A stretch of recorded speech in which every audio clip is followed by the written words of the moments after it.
Greetings, I'm Pillar Nexus and Gladiator with more Pillar Tabletop games. Today with Dune, a most recent release of a game that has been around for over 40 years. Goal of the game is to control Strongholds. There are 5 on the map of Dune. You have to control 3 of them by yourself, or if you form an alliance, together you have to control 4. There are optional rules for alliances, but we'll get into that later. At the start of the game, as part of setup, you'll determine your positions around the table and place a faction marker for the faction you're ending up with, closest to you. It is at this point the Bene Gesserit player will have to figure out who they're going to count on for winning the game to fulfill their prediction. But then people get their forces on the board. The Fremen have 10 between Xxcha, False Wall West, False Wall South. Spacing Guild has 5 in Xxcha. Bene Gesserit starts with 1 in the Polar Sink. The Emperor starts with nothing on the board. Just gonna suck. Harkonnen start in Carthage, and the Atreides start with 10 in Hacan. The Storm starts here, and then as part of the first turn of the game, 2 players will randomly choose a number on the battle wheel and add them together, and the Storm will be that far ahead.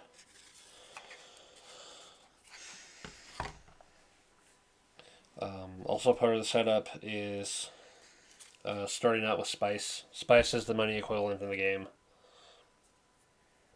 You'll need it to bid on Treachery cards, like the shield. You're not going to know it's a shield when you're bidding on it, unless you're the Atreides. Getting troops back, and generally paying for costs. At the start of the game, you'll get a random treachery card. It's comprised of weapons, defenses, other cool stuff, and even some worthless cards just to throw off your opponent. You will also have a hand of traitor cards to choose from. You'll want to have one of an opponent's faction. You cannot choose your own faction unless you only have cards of your own faction to choose from.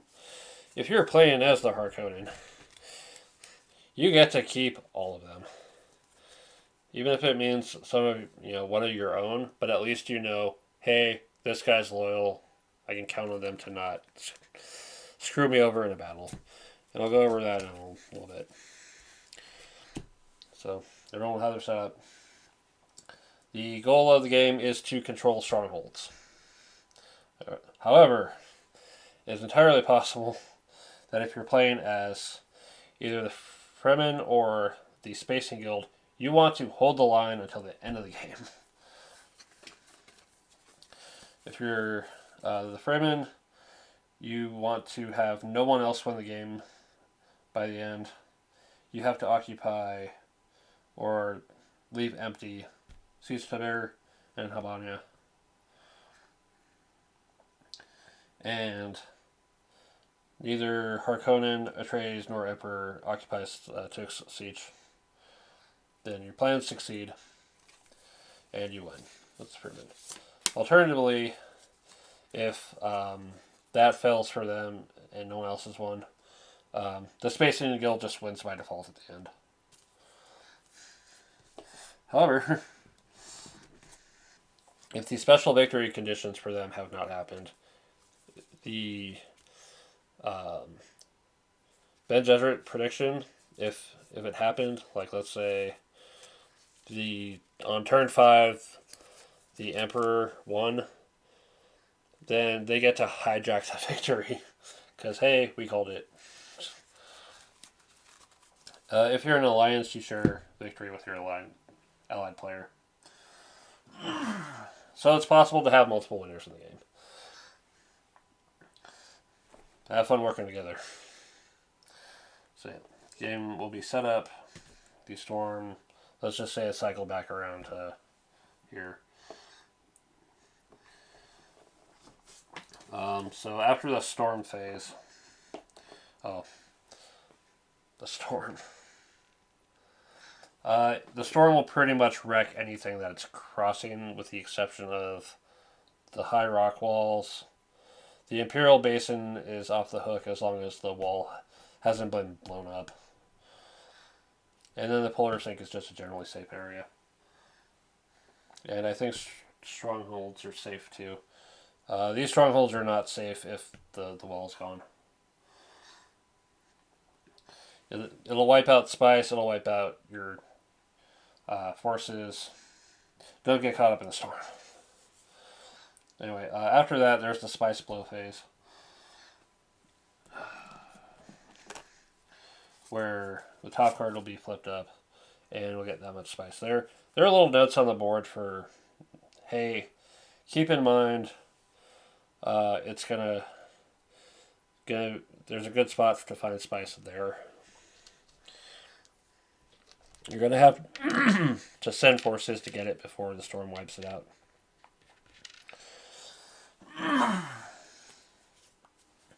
It's entirely possible that the card in the spice blow phase is the Shai Hudud sandworm. All the spice in the most recently featured territory is eliminated, along with any forces that are still there. And the little worm token goes there, I believe. And then we'll draw cards until another spice card gets flipped up. So, Broken Land gets the spice now. That's up here. When the sandworm thing happens, there'll be the Nexus that happens. The Nexus occurs, and players can form or break alliances.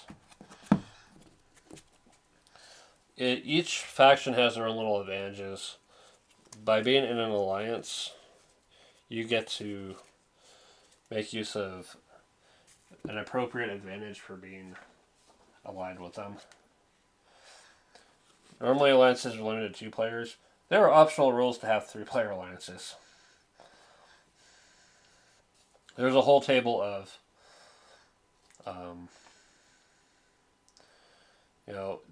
this many players and this many strongholds to win as the alliance is either a longer or shorter game.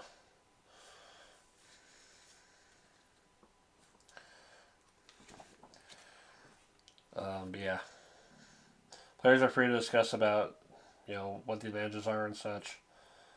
Alliance members are public information, and then alliance can only be broken during the Nexus as well. But then they have the opportunity to join into a new alliance.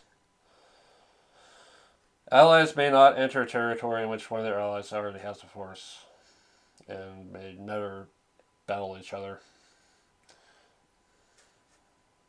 Allies can discuss strategy secretly. Allies can help each other by paying some role of the cost of each other's treachery cards. And then allies can pay for each other's shipments and movements. And then they have these shared advantage cards.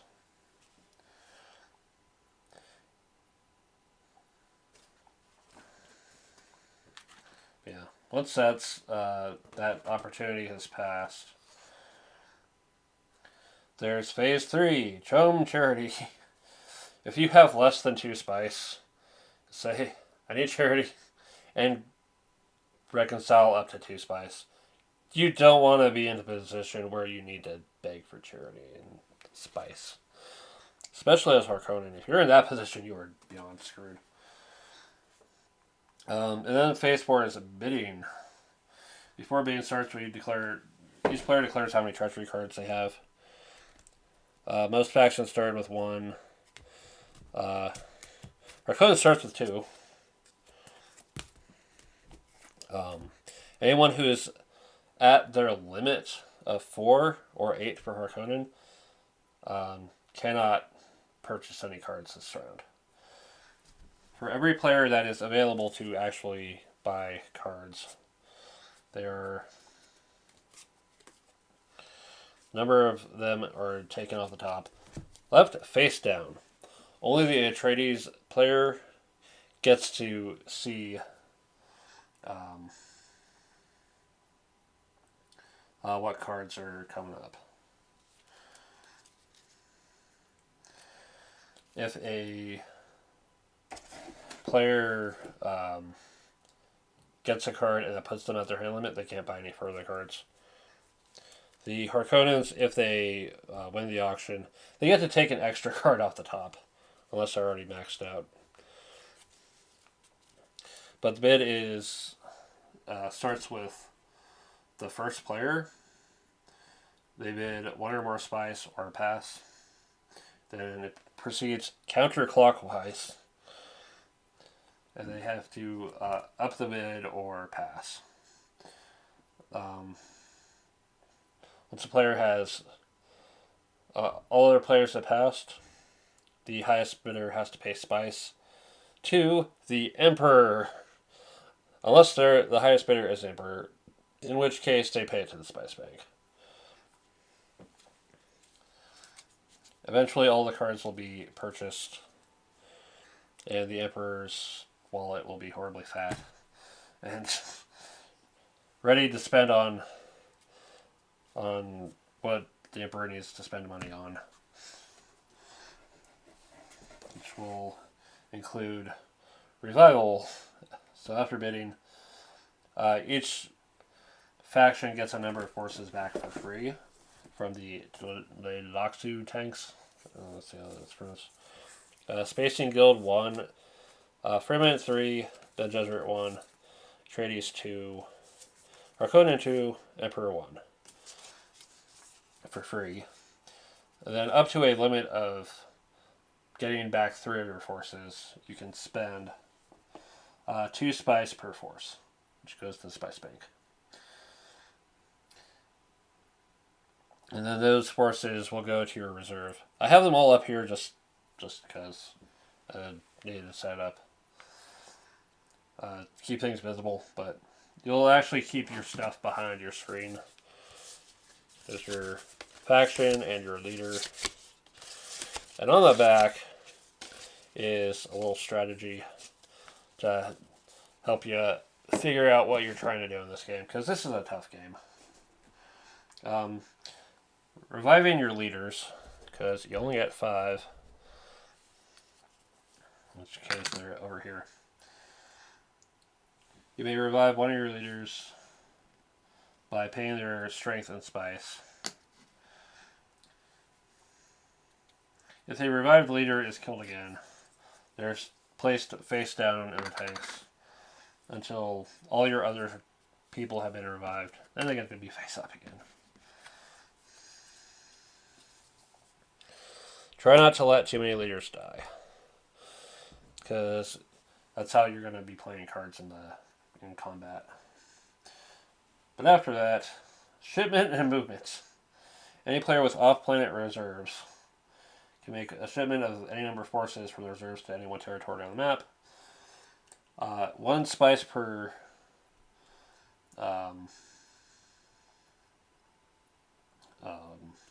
force to a stronghold, 2 spice per force to any other territory. You cannot ship to any sector immediately under the storm. And you cannot ship to a stronghold if 2 people are in the middle of fighting.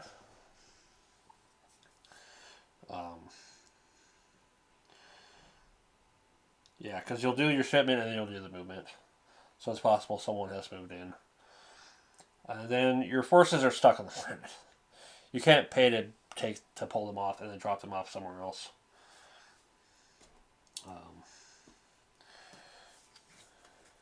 When paying, you pay the spacing guild, which is what the Emperor's going to need all that spice from the Treachery cards for.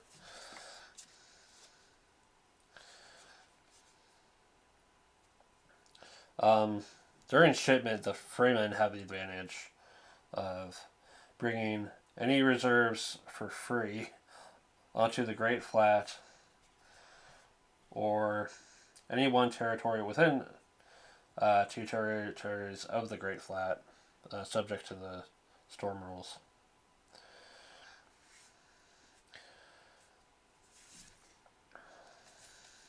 Yeah, they get to stick it to the Spacing Guild by not having to pay them.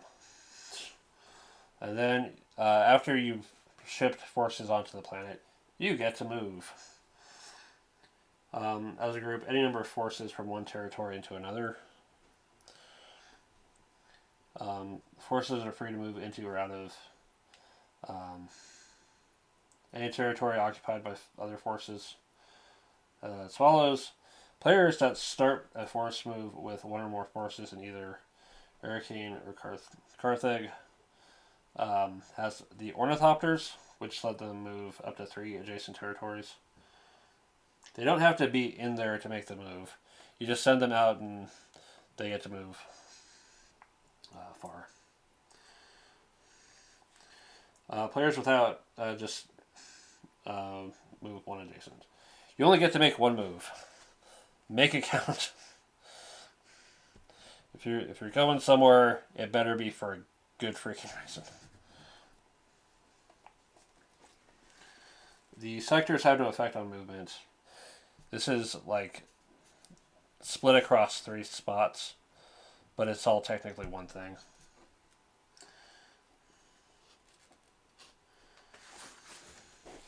So the storm's here. You could technically move into here and be safe, but you're taking your chances with the storm. The polar sink is never in a storm. Yeah. And again, like shipment, forces can't be moved into a stronghold if there's already 2 players there. Gotta wait outside and wait for that fight to finish. Speaking of fights, so 2 players occupy the same spot. Let's just say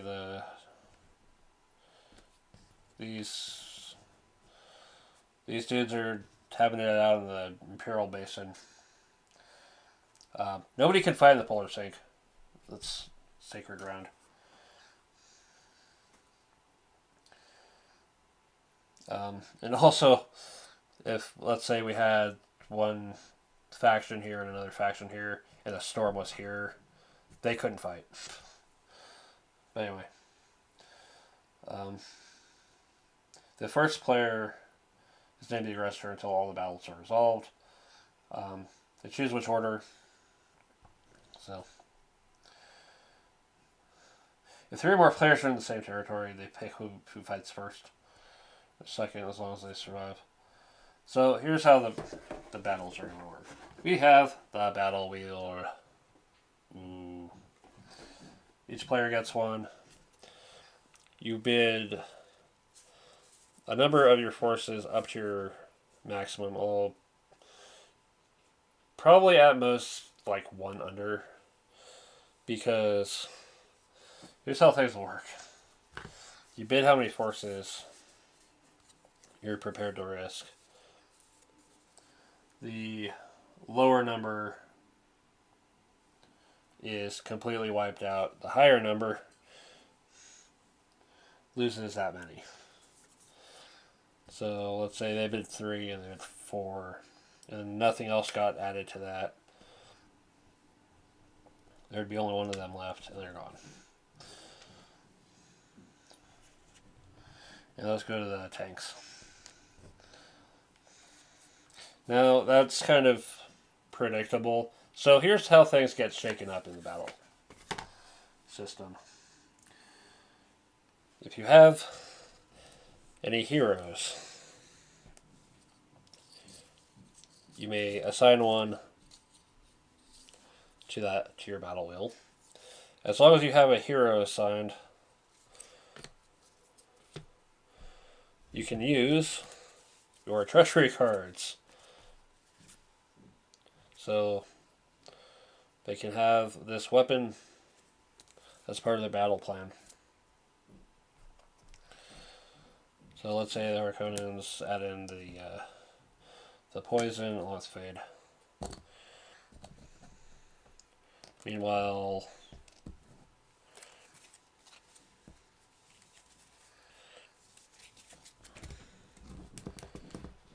the Atreides, let's say they throw in Lady Xxcha and the Gamjabar. Okay. And they bid whatever. They'll add the strength to the force. You can only play these cards if you have the hero, or if you play a card called Cheap Hero to make up for it. But anyway, I will reveal, and then say they still went with 3, or they went with 2. They went with 3. Okay. So they're revealed. We'll check killed leaders. If players play weapons and the other side did not have the right defense card played as part of their plan, because you're allowed 1 weapon and 1 defense, then that opposing leader dies, and the opposing side gets spice from the spice bank based on their strength. The leaders who survive remain in the territory where they're used until all other battles have been resolved. You can only use a leader once per battle per round in that area.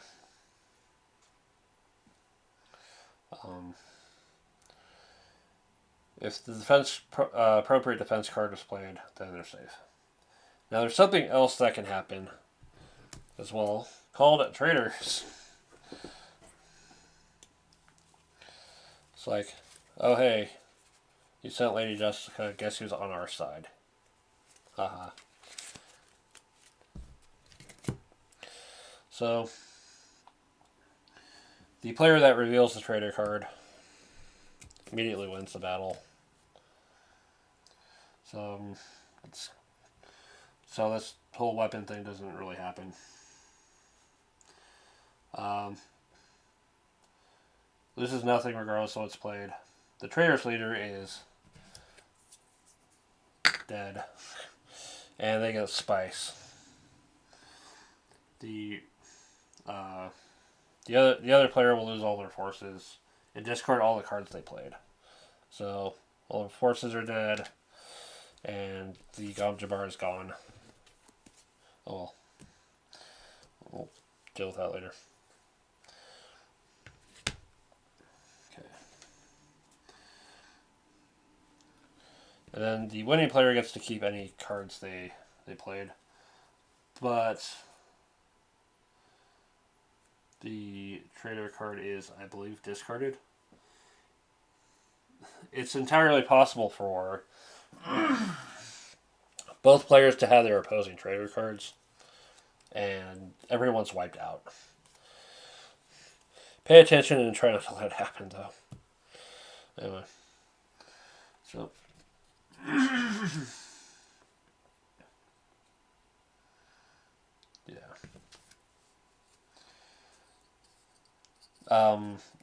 Even if you lose the battle, you don't lose your leader.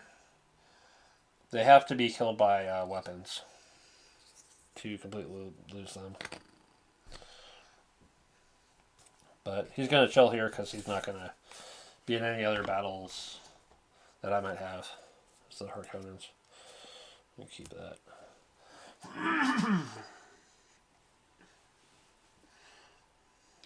Okay. After all the battles are done, spice collection.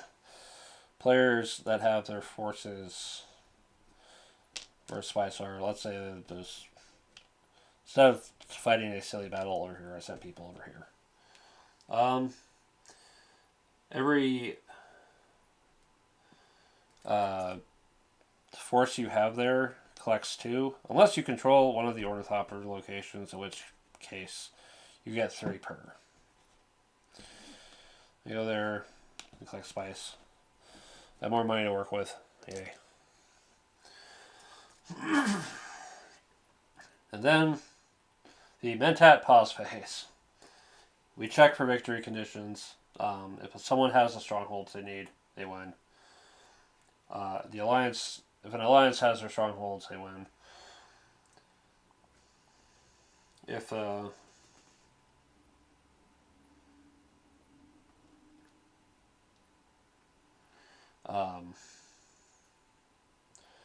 if it's the last turn, then we check for the Fremen's victory, and if they don't get the Spacing Guild, if anyone won off of normal conditions, we check the Bene Gesserit prediction, and then if the game is still going, then players take the opportunity to look over the board, and feel free to point stuff out to your opponents and say, hey, maybe you should look at this stuff.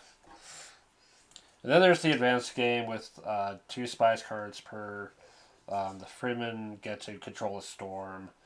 Combat's crazier. The Karama cards are a little bit nastier. But yeah, that's just basically it. Get moving, get spice, kick ass in battle, and try to take strongholds where you can. Why do I like this game? This is just a brutal. I like to call it Diplomacy 2. Diplomacy 2.0. That there's no dice, and you really have to be on the ball of thinking ahead on things. And sometimes you have to deal with people either in an alliance or through treachery.